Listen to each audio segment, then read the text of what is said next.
This beautiful dish is nothing but papaya fruit halwa, whereas the taste is so delicious. Let's see how to make this dessert.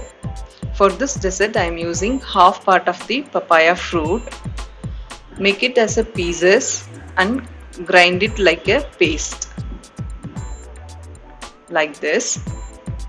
Then for me, I got 1 cup of puree.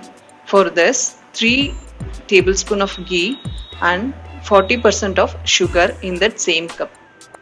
First, take the papaya puree and put it in the pan. Then cook this for 3 to 4 minutes because we have to remove the water content and also the raw smell of the papaya. It will take just 3 to 4 minutes.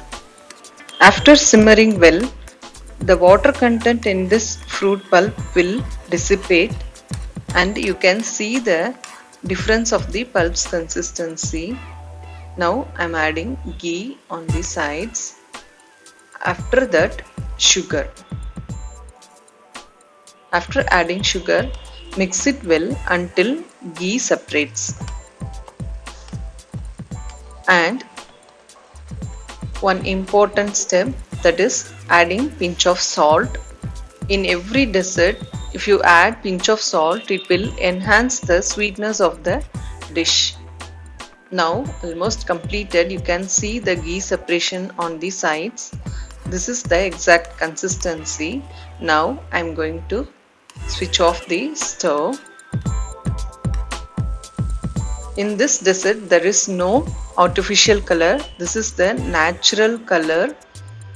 And always homemade food is the best option. Some people won't like papaya because of the smell. For them this is the best option, and even for kids also. I hope you will like this video.